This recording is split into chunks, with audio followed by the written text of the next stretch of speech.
Thanks for listening to Marketing B2B Tech, the podcast from Napier where you can find out what really works in B2B marketing today. Welcome to Marketing B2B Technology, the podcast from Napier. Today's guest is Chris Rack, who's the CEO of MRP. Welcome to the podcast, Chris. Awesome. Thanks for having me. Happy to be here. It's great to have you on. Now, we always like to start off, let's just learn a little bit about yourself and your career journey. So can you give us a bit of background on how your career's developed over the years? Yes. I started out in sales in roughly 2004. I entered the B2B demand generation space, 2006, 2007. I've been through a couple different roles ranging from I was a BDR at one point. My last tenure was at a company called Demand Science for 6 years as the chief revenue officer. That company grew from very small, roughly 6 million to up over 100 million in that 6-year time frame. I started as the CEO of MRP May of this year. So I'm right around 7 months in and really enjoying it so far. That's awesome. I mean, let's dive straight into MRP. Can you tell us a little bit about what the company does? Yeah. So we're a demand generation solutions provider, primarily in the B2B technology and enterprise space. So the core of what we do well is I like to say we make the haystack smaller, right? So we have a nice piece of technology that identifies companies that are showing propensity to buy across roughly 700 product categories. And then unlike most vendors in this space who just deliver that data and let the marketing team kind of do what they do with it, we monetize through a series of solutions or services to drive, in essence, what are leads for the B2B technology marketers. So top of funnel leads all the way down to, very down funnel leads driven by my US based call center in Philadelphia. So I guess that probably describes it as simply as I can. So it's interesting. So it sounds like you're a mix between marketing technology all the way down to actually execution with the call center. Is that right? That is correct. I found over my career is that there are so many marketing tech products and the stack is so big that it can be a bit daunting for a marketer to take on a new technology. It can also take a lot of time to implement, and there's some costs associated there. So we monetize on the services end of it because it's generally easier to execute on, right? And we can do it on, a more per lead or more per monetization basis, which a lot of customers in our space like. That sounds like a really good solution for a lot of marketers who maybe are time pressed. They want good results. You talk about the database. Can you give us a little bit of background about what you're doing to understand this propensity to buy? I mean, how do you know whether someone's ready to buy? So, you've probably heard of the phrase intent. It's quite the buzzword over the past 2 or 3 years. So we're not dissimilar. I believe that a little differently that most vendors have a single source of intent that they'll leverage across their data set, right? Whether it's a bid stream or website engagement across a network of sites or something of that nature. I believe that intent or true signals should be aggregated. So I have 2 or 3 proprietary sources, right? Some of them are, I call it a voice verified intent, where we listen to calls and we understand based on, the call center, what B2B decision makers are buying based on those calls. We have an email engine that kind of disperses case studies out into the space, right? We track engagement with those case studies because again, they're a bit more down funnel than just regular website engagement. And then I partner with 2 of the 5 largest review sites to ingest their data into my algorithms as well. So by aggregating multiple sources of intent, I can drive a solid volume of folks who I know are interested, but I also eliminate the false positives. The biggest issues with intent providers is that they're too singular focused. So you'll find a lot of people who you think they have intent, but they just don't because it's not cross-verified. So my tech is built to ingest as many signals as I can. And I'm always building new ones, partnering with new companies and trying to ingest as many different types of signals as I can to identify with the highest propensity what companies are actually in market across software and technology categories. That's interesting. I mean, are there particular categories that this works, well for? I mean, quite often the review sites, for example, you mentioned, they're pretty focused around SaaS products. Is that something that the system works really well for, or is it applicable across a broader range? They're pretty focused on SaaS products and tech products because that's where most of the spend is right now. And SaaS and technology tend to be fairly progressive in how they market, right? I do believe the next wave from a B2B marketing standpoint, especially in the technology, is all of the other industries and categories that haven't quite been as developed as tech and SaaS, right? So, I mean, I have a friend who works at a $3 billion packaging company, and their marketing and sales team still uses Excel, right? So, there's hundreds of millions of dollars being spent on events in packaging and manufacturing and some of these, I guess you would say, less innovative, right, marketing teams and sales teams that I think is like the next step forward. So again, that's why I'm focused on many different types of signals, because in the B2B tech space, they might see a lot of value in website engagement and review sites, but in the procurement space, I might want to partner with an event company, right, to be able to track what companies have been or attended events in the past 6 to 12 months, right? So what I'm doing is leaving myself open options to be able to ingest and aggregate signals that might work for different industries or different products or different solutions better. I'm presuming that's always going to be a work in progress. There's always new sources of intent. Consistently being refined, right? And I believe at the end of the day, if you can solve for timing, right? Most of the conversations happening in B2B sales and marketing are about tactic. Should I email? Should I call? Should I LinkedIn message? Should I do this? What software, like those things are generally irrelevant if you have good timing, right? If you happen to know that a company is really truly interested or has a challenge that your product can solve, and you reach out to them, you could reach out to them on the street or in an airplane, and they happen to have that pain at the moment you reach out to them. If your timing is good, your conversion rates are almost always good. So I've been really pushing my team to solve for that, solve for having good timing. And then the ways that we can monetize it are infinite. The joke I have with my team is if I went to a VP of sales for an HR software company and I handed him a Post-it note with 5 companies that are looking to buy HR software in the next 3 months, and he cold calls those 5 and 2 of them schedule a meeting, right? That VP of sales would pay me $10,000 for that Post-it note, right? Because it got him the 2 meetings that he needed with the least amount of effort possible. And so that's what we're trying to solve for here at MRP. I love that. Simplifying it down to a Post-it note is a real goal. I mean, presumably you're not giving people Post-it notes at the moment. So can you just explain, how people can engage with the product? So maybe someone from the marketing side, how they might engage to get perhaps some of that top of funnel intent, and then obviously, how you'd work with sales to get some of the more bottom of the funnel. Yeah. So on the top of the funnel, we have a pretty dynamic content syndication engine, right? So B2B marketers are giving us their content. We disperse it via email across our engine, and we're generating leads on a CPL basis that go into that top of funnel. And in the mid/bottom, I have a pretty innovative direct mail solution, like actual physical mailer, that connects to a digital landing page where we're able to capture both survey and request for sales call information that customers are really loving right now, because the desktop or the screen is just so crowded, right? And to be honest, the mailbox isn't crowded right now. So we're seeing a lot of great conversion rates with customers leveraging that turnkey physical mailer. And then I have 2 call centers, one in Philadelphia and one in Belfast. So for my US customers, I provide really high quality voice verified BANT type leads driven by a US call center with very talented, high skilled callers, right? Which is unique in my space because most of the calling teams these days are outsourced. And then in Belfast, I do about 6 languages across Europe as well. So being able to do that, and again, similar style, high quality, long tenured, outbound phone callers who are generating leads that have high propensities to convert into meetings and deals and pipeline because of the quality of them. They're not cheap, right? That particular solution isn't the bargain basement per lead, right? But if you're a customer in the space looking to drive quality and not quantity, right, then it's an amazing solution that we see a ton of success with as well. That's really interesting. I'd like to go back to what you said about the middle of the funnel. You mentioned postal mailings. Before COVID, people were starting to see postal mailings working really well. And then obviously as everybody moved to work from home, postal became harder. So how are you seeing postal mailings work now? Do you see people coming back to the office, or are you having to find home addresses for people?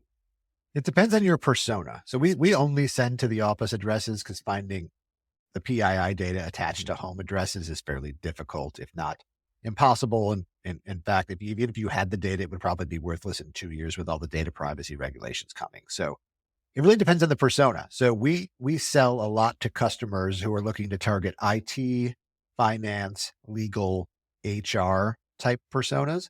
Those are the personas that A, have a high propensity to be hybrid and go into the office, and B, they have a high propensity to engage with mail. IT, finance, legal, and HR are the four personas in a business that likely engage with the mail most regularly. IT, because they're always getting something, a package, a delivery, a service, a server, or something. HR and legal, somebody's always sending a document or a paperwork or something. And finance, because usually someone in finance is checking the mail for checks, obviously, so the bills can get paid. Interestingly enough, we see great engagement at the C level. Because what happens is someone who may not be the C level is the person checking the mail. They see a very formal mailer, in an envelope addressed to the C-level person that looks somewhat important. And it's actually hand delivered to the C-level person, which it generates obviously a high level of engagement and open because it's delivered to the person like, hey, you should read this, right? So you would think oppositely, but one of the most successful, audience bases that we reach are those very high level or C-level folks, because the mail is usually dispersed directly to them by hand.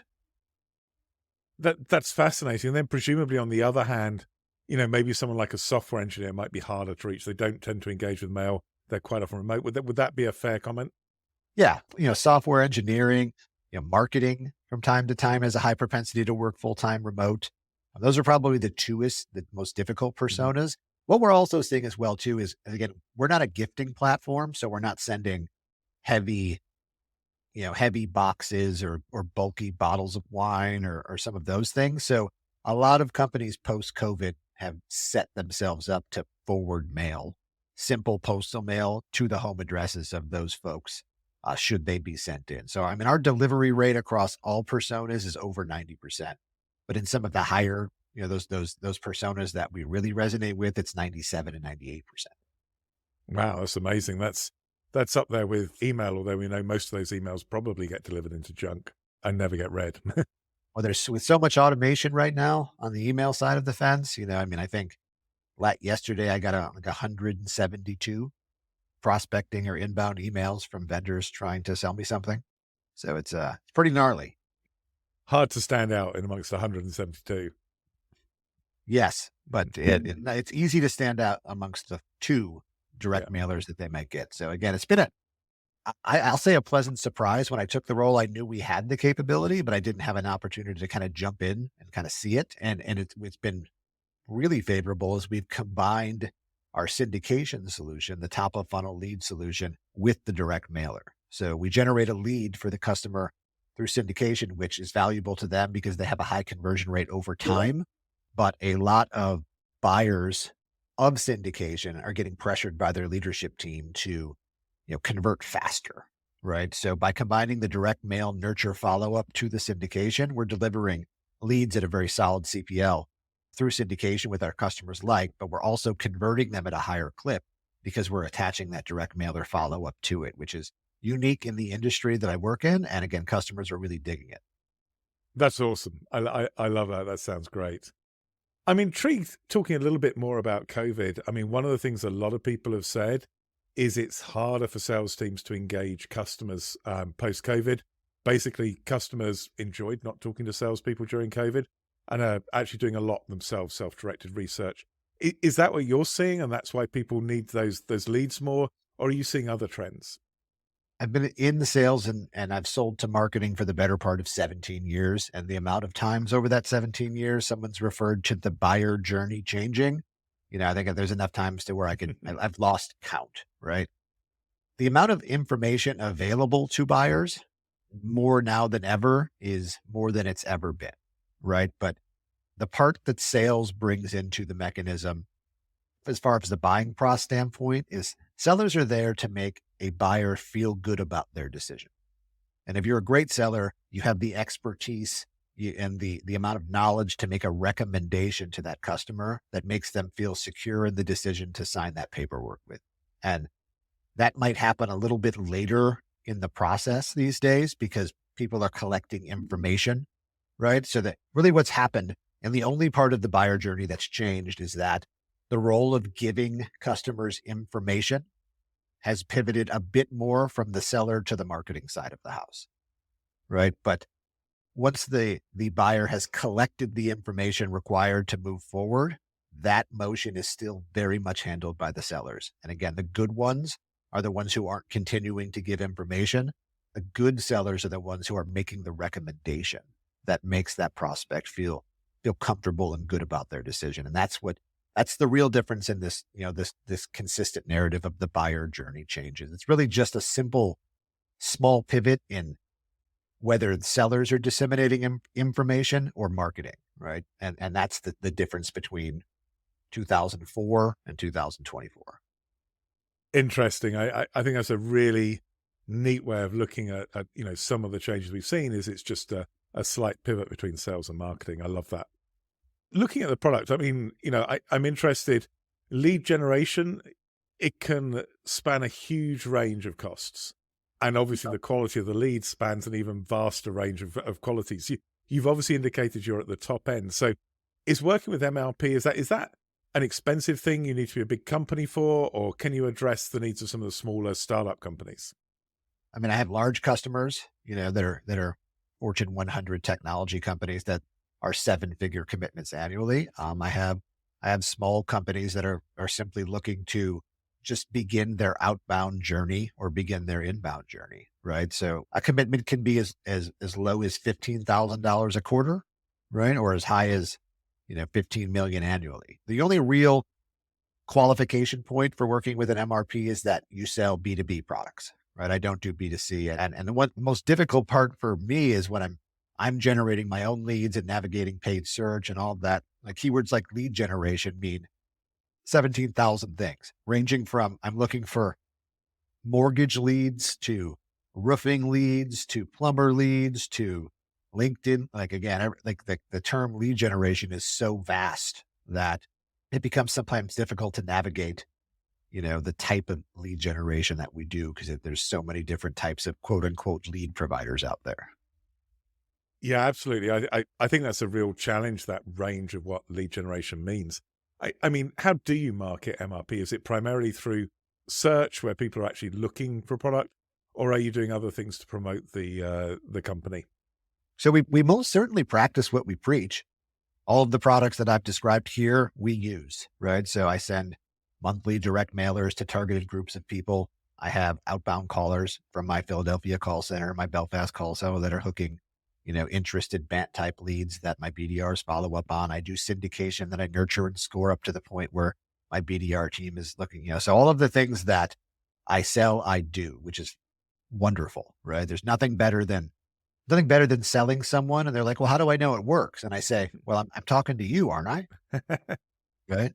So it tends to be a pretty strong use case on, convincing someone that direct mail works if they were someone who became a lead because they engaged with your direct mail. Right. So we do that. My target audience, again, I know the companies that have a high propensity to buy what we do. So my TAM is not small, but very focused. I'm only a like $40-ish million company, right? So my resources are infinite, that I can't boil the ocean. So I have a very focused group of companies that I know of a high propensity to buy. I use our technology to further refine that list. And then I have, obviously a team of outbound sellers and a small group of BDRs that, really focus on. I have a very full cycle selling org, right? I have a small group of BDRs, but they're mostly for lead qualification and passing. I don't do the SDR and the seller and the renewal rep. I don't have the multiple facets. It's, single sellers who handle the whole life cycle of the account and the prospect.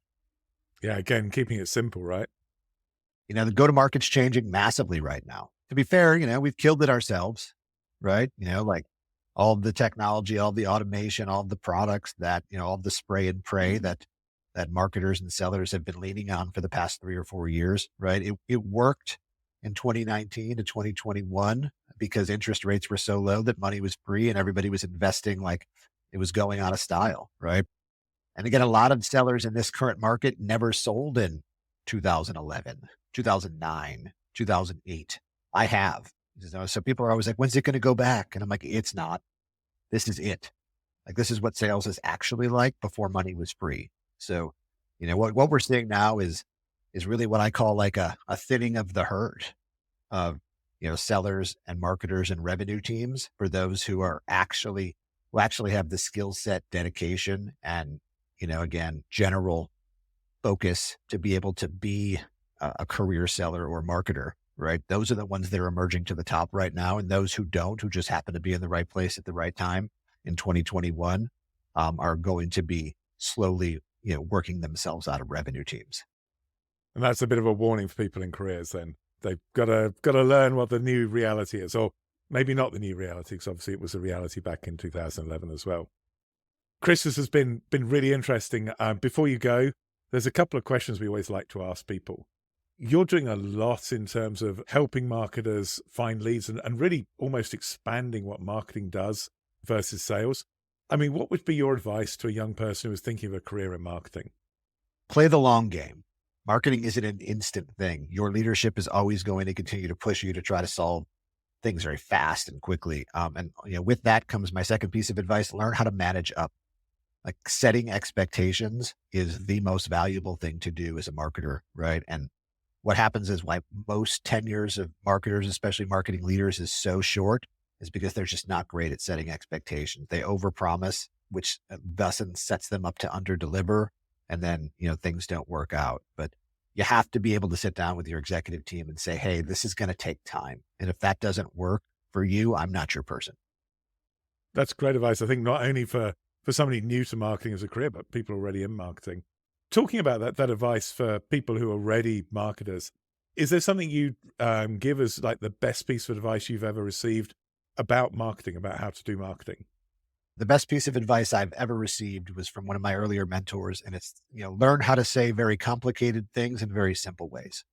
And that's always resonated with me. If you can't say something in 2 sentences or less, you're probably overcomplicating it and your audience isn't receiving it. And that works in both marketing, sales, leadership, life, business, all facets. But it's I guess, especially relevant in marketing, given that sometimes you only have 10 to 15 seconds to catch someone. That's awesome. That's great advice. Chris, this has been fascinating. I mean, just to finish off, is there something you'd like to say to, either summarize what MRP does, or perhaps anything you feel we might have missed during the conversation? No, I think we've covered it really well. And again, for those looking to, increase their pipeline, right, cost effectively, generate leads for their revenue teams in the B2B marketing space, you can always reach out to myself. I'm on LinkedIn at Christopher Rack. MRP is on LinkedIn as well. We're also on most social channels, or hit us up at mrpfd.com. Thank you so much for your time. This has been fascinating. And thanks for helping everyone, understand a bit more about the world of lead generation. Awesome. Thank you so much. Have yourself a good weekend.